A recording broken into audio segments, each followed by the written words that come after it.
Ayan mga idol, mga katsabaw-tsabaw, ayun, madilim. Time check, 12:25 gagawin. Pero ayun yung plano pala, may mga sukat naman ako dun eh. Yung elevation. Gis lang ang kapan ng wall natin. Tapos ang dawilis nito, di ba pag CHB 60-60, gawin mo to 50-50. Tapos katsabaw-tsabaw, okay na itong isang hukay. Hello po. Ay siya, Mami Hugot. Ano ho? May isang kilo lang? Huli ka, pang ulam lang din. Yan yung ginagamit mga katsabaw-tsabaw sa pundasyon. Diyan ipapatong yung parilya. Mabas mo na si katsabaw-tsabaw. Grabe na kasi. Mali. Hapdi lang to, hapdi. Like a Hellcat.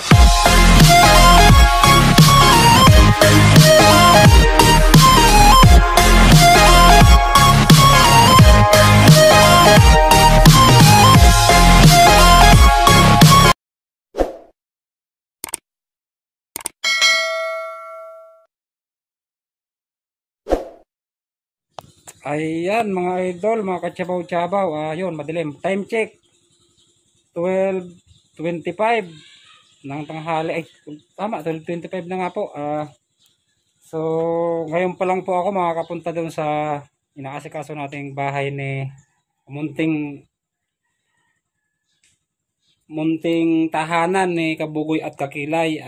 So, aasikasuhin ko po muna kasi dapat po natin mapabuhusan natin bukas yung 2 kulom at saka yung puting taibim. So nangisda po kasi kami kanina ni Mrs. kaya tanghali na po. So kasi pupunta na po ako ngayon kasi mamaya pong 2:00 alis uli ako kasi may pupunta kami sa bayan, may asikasuhin din po ako. So kailangan maasikaso ko yung gawain nila para bukas sigurado tayo mabuhusan yun. So ayun mga idol, muli niyo po akong samahan sa aking lakad at tayo'y kung saan man ako pupunta, samahan niyo po ako. So ayun, may nais lang po akong mga i-shoutout na talagang solid kaibigan natin na humihingi din ng suporta natin. Ayan, at saka talagang sa tingin ko dapat din talaga nating i-support. Kahit sa support man lang natin, matulungan natin siya. Si Julius Katoba po, marami akong hawak na face mask. Julius Katoba, ayan po yung kanyang channel mga idol. Kahit sa panonood na lang po natin siguro sa kanyang mga video, yun na lang po ang magiging tulong natin sa kanya. May anak po siya, may cancer sa ulo, ay sa mata, may cancer sa mata. Siya naman po may cancer sa ulo. So pareha sila mag-ama.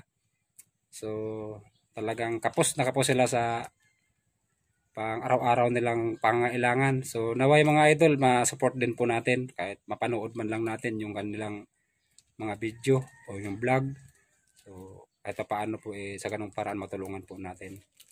So ito rin po si Kuya Arnelo Abante, isa ko pong kaibigan ito. Ayun, ito po yung nagbigay po siya ng pera sa akin noon. Sabi niya magpagawa akong face mask ng channel ko. Pero hindi ko po ginawa mga idol. Pangalan niya pong inilagay ko. So nagdala po ako ng 3 piraso kasi ang gusto niya ibigay ko sa lahat ng vlogger na taga dito. So ang isa po nito kay Baklang Chismosa, ang isa ibigay ko kay Kuya Dang TV, tapos yung isa ibigay ko kay Kabugoy kasi si Kakilay po at saka si Ate Miding, si Mami Hugot, binigyan ko na yon yung sa akin, yung face mask kung galing sa akin. So ayun mga idol, so let's go na po. Punta na tayo doon habang may oras pa kasi gahol na tayo sa oras. So hanggang dito lang muna mga idol, abang-abang. So ayan mga katsabaw-tsabaw, nahukay na yung 2 kulom doon. So ito ang pinapaapura ko, itong taibim. Ayan, harap ko lang mga katsabaw-tsabaw para maipakita ko sa inyo. At saka in-explain ko kung anong yung diskarte kasi Sabado bukas, basta kailangan mabuhusan natin bukas to, yung puting taibim na to sa may tapat ko. Saka yung 2 kulom na yun para masundan na nila, para sa Lunes kahit wala ako alam nila yung gagawin. Pero ayun yung plano pala, may mga sukat naman ako dun eh. Ang panamula ka sukat tong Yung elevation. Hindi, yung wall, kapal. Ano ba kapal ng wall? Gis lang ang kapal ng wall natin. Tapos ang dowels nito, 'di ba pag CHB 60-60. Gawin mo to 50-50. Tapos yung vertical 'yon. Yung ano mo, horizontal 50-50 din. So ayun mga kachabaw-chabaw, pinapupurmahan ko na tong kulom para maisabay natin sa tie beam. So harap ko lang mga idol. So ayan, 20 na lang ang eskwela mo. 20. Oo, sa Tulibinim ha, sa tuputing tie beam. So ayan mga kachabaw-chabaw, okay na tong isang hukay. Hello po. Ay siya, Mami Hugot. Nanghuli ng isda. Ano ho, may 1 kilo lang. Huli ka, pang ulam lang din. Nanghuli ka nung kagagayaw. Baka sa isang araw. Ano muna kasi paalis din kasi ako, may alas 2. So, ayan okay na tong isang hukay. Uhulugan na lang natin ng bakal. So, si Kuya Jubin, ayun na pinag-simbol ko na ng para dito bukas. Kasi, ayun, kung hindi ako pumunta ngayon, hindi pa sila nag-asimbol. So, talagang kailangan na dito ako. Malaki pa ba? Malaki pa ba bawas dito? Malaki. Papatalin ko na lang dito. Sino naka-assign doon? Sino nagsisimula doon? Kaya ano yan, junior. Doon na kayo. Hayaan nyo na siya dyan. Konti na lang yan. Ng buhangin. Buhangin. Dito na, nililipat namin. Pwede naman dito maghalo niyan magbukas. So ayan mga kachabaw-chabaw, ito yung ito yung concrete spacer kung tawagin. Ayan. Yan yung ginagamit mga kachabaw-chabaw sa pundasyon. Diyan ipapatong yung parilya. So nabuhusan nga natin kahapon yung 2 kulom na wala tayong spacer kasi nagmadali nga ako para lang mabuhusan ngayon. So pinalagyan ko na lang muna ng bato na matigas. Pero dapat mga idol, mayroon talaga nito. Concrete spacer. Tapos pagdating naman sa slab mga kachabaw-chabaw, ang concrete spacer ng slab, 'di ba? May sahig ka na plywood, 'di ba? May sahig ka na plywood. Kailangan yung reverse mo hindi yan nakadikit diyan sa sahig. Kailangan nakaangat yan ng 2.5 cm. Kaya magpapagawa tayo ng spacer na 2.5 ang kapal para doon papatong ang reverse. So kaya ako nagpabili ng PVC kay Kabugoy.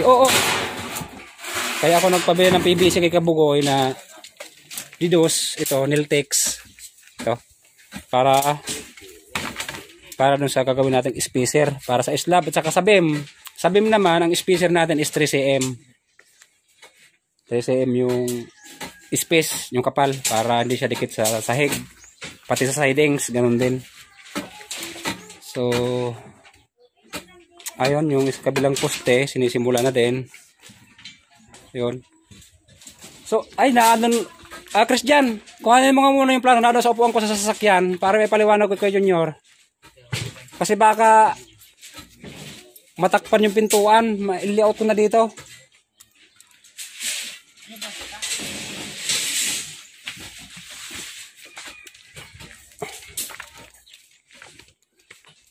Asan yung 1 meter mo dito kay Junior?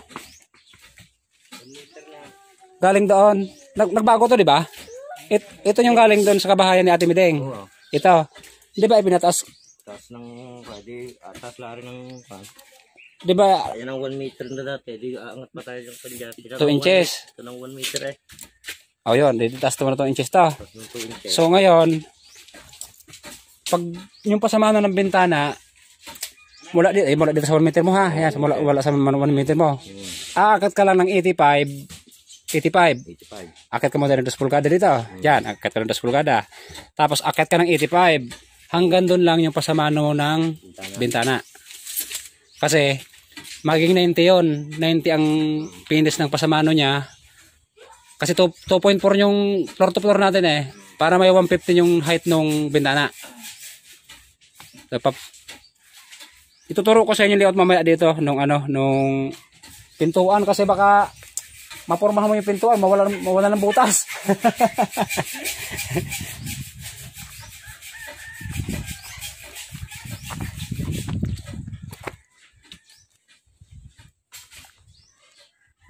wala kang katuwang mag ano.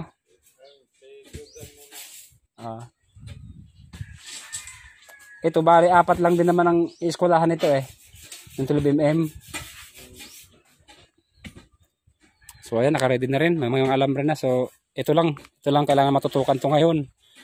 Na makabitan to ng bakal. Ito, yung puting tie beam natin. Mga idol, mga katsabaw-tsabaw, para bukas nga maisabay natin to. Maisabay natin doon sa dalawang pundasyon para sa Lunes, pag wala ako dito, may tataas na nila to, pati yung kabila. Pati ito. Ayan, masusundan na nila yan. Ayan. Papasabayan natin yung tie beam. Sa Lunes yun ang gagawin nila. So ayan,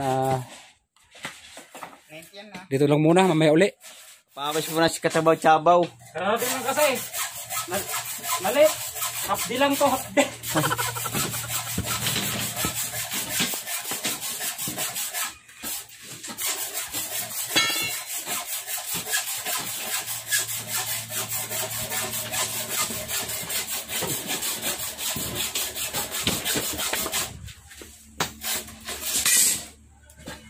Yan.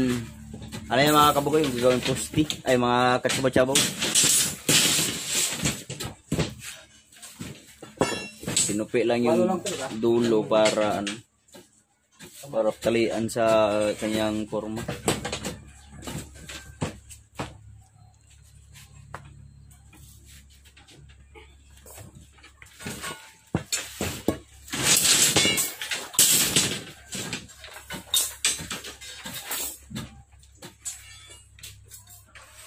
Ay, magaan lang yun, isa.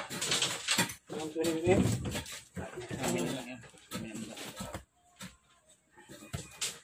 Sablit lang.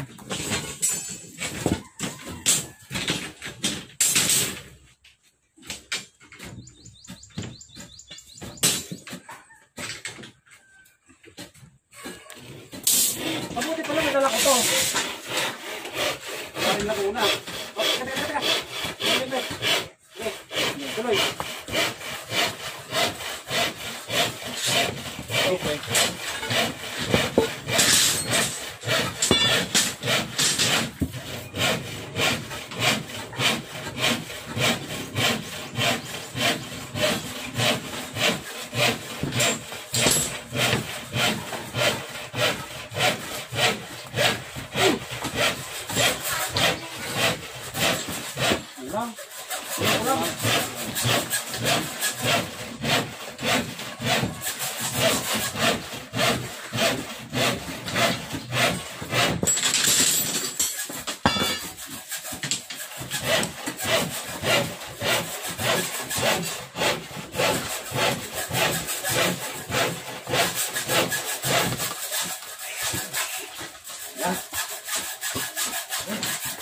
Yan, tapos na agad yung walo yung piraso mga Katsabaw.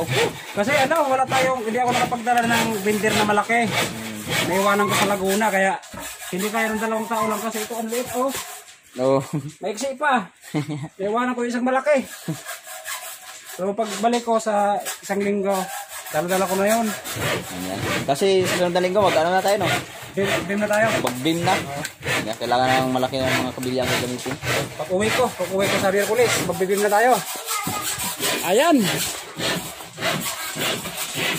Yung tagahawak natin, yung bus natin. Narating ko lang, galing mag-drive.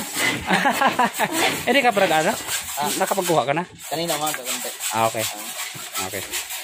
So at saka si yung leadman natin, yung assistant ko, pinag-assemble ko na nitong ito, yung kamurma dito sa poste natin, saka sa tie beam, para bukas nga may sabay natin dito sa 2 poste na pundasyon para tuloy-tuloy na sila. Ayan, hanggang dito lang muna. Ayun, mga katsabaw-tsabaw, time check. Ayan, eksaktong 2:00. So ako dito, dumating ako dito 12:30. So alauna kami nagsimula. So ayan, napakabitan ko na ng puting tie beam. Hindi pala napakabitan. Ako na lumiskarte para nga lang makahabol. So yung poste para bukas, kahit bukas na tayo hulog, kahit after lunch tayo makabuhos, basta tayo makabuhos bukas. Ayan, binubuo na nila yung isang kulom. Tapos yung puting tie beam natin, saka itong kulom, yung ilalim, para sabay natin sa puting tie beam, pinupurmahan na lang yung ating bidman, yung ating assistant. So, tapos yan, mabubuhusan bukas yan. Kaya ako umapura kanina na pumunta dito para nga matarget natin to, yung nasa isip kong gusto kong mangyari. So, ayan naman na, okay na, ikasakon na yung puting tie beam, sinusundan na lang, tinatali na lang nila, sinusundan na lang. So, okay na yan. So, pwede na ako lumayas. Kasi, punta ako sa kay Kuya Dang TV. Kasama ko si Baklang Chismosa. Ayan, ayan, nagchat na nga, oh. May 2 message na. So, hanggang dito na lang muna mga katsabaw-tsabaw yung vlog natin sa paggagawa ng bahay ni Idol Kabugoy at saka ni Idol Kakilay. Ayan. So, bukas uli at baka after lunch uli nandito ako para sa ayun mga katsabaw-tsabaw. Naudlot yung aking pagpapaalam sa inyo kasi tumawag si Arnelo Abante kasi magkausap sila ni Baklang Chismosa. So, si Baklang Chismosa pala doon na mag-aabang sa akin sa Taligit. So, si kay Arnelo, tinawagan naman ako kasi may pansit siyang ipapadala. Dadalhin doon kay Kuya Dang TV. So, akong dadaan doon sa kay Ate Carmen, sa kapatid ni Kuya Arnelo Abante Official. So, ayan mga idol, mga katsabaw-tsabaw, hanggang dito na lang muna yung vlog natin sa araw na to. So, muli, bukas uli. Muli, maraming salamat po sa inyo at God bless po sa inyong lahat. Bye-bye. Tsabaw-tsabaw! Like a Hellcat.